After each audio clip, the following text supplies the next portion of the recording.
ბერი ეფრემ ფილოთეველი სნეულებათა შესახებ. მოითმინე შვილო, შენი ჯვარი. ის საუკუნო აღდგომამდე მიგიყვანს. გული სიტყვა იმით გაფანტე, რასაც შენთვის სიხარულისა და მცირეოდენი ნუგეშის მოტანა შეუძლია. სნეულებისას იმედიანი იყავი. ყველა ხერს მიმართე, რომ მოთმინებაში განმტკიცდე და ყოველთვის სარგებელს ნახავ.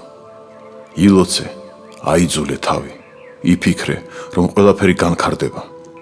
სასიხარულო თუ სამწუხარო.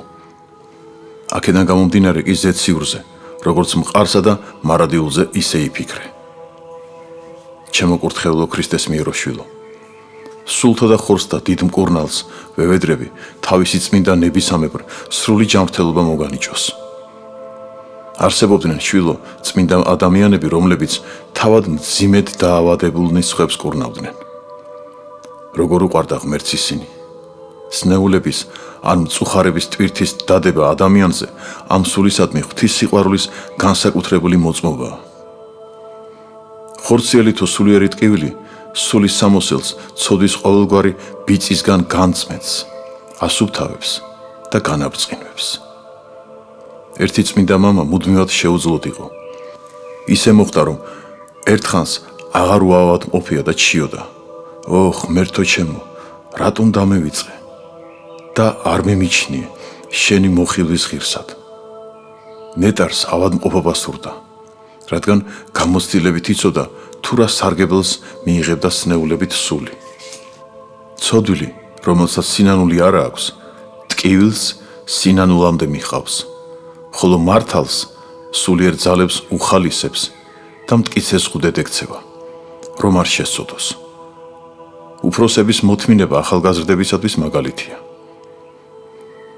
იმ სნეულის მსგავსად, რომელმაც ექიმის მიზანი იცის და მკურნალობის სიმწარის მადლიერებით ემორჩილება, ჩვენს ღმართებს მადლიერებითა და გონიერებით დავითინოთ ყველაფერი, რაც უნებლიეთ გვეწვევა, რასაც ღვთის კეთილის მყოფელი ხელი საცხოვნებლად გვიგზავნის.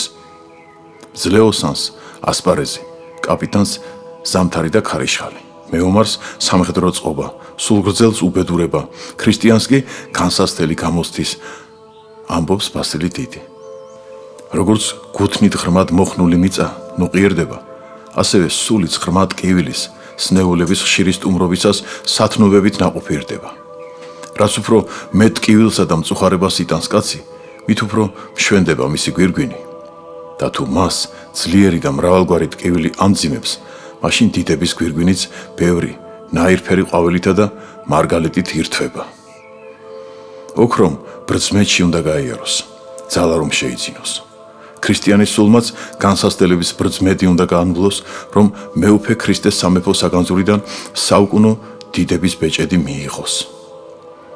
საწუთოვი ესე მცირე ჭირი ჩვენი გარდამეტებულსა და გარდარეულსა დიდსა დიდებასა საუკუნესა შეიქმს ჩვენთვის.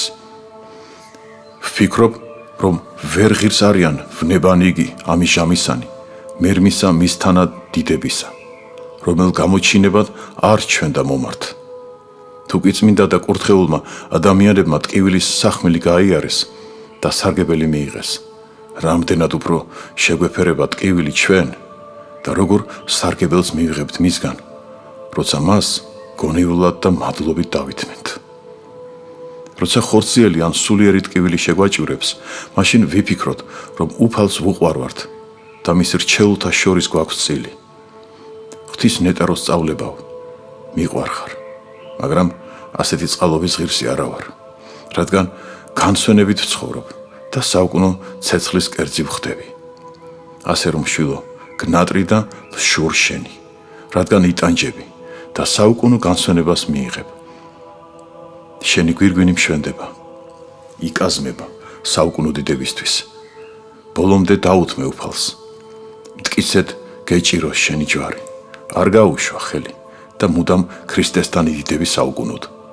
ჩემთვისაც ილოცე, რომ სასუფეველის გარეთ არ დარჩე, როგორც მთქმელი და არ შემსრულებელი.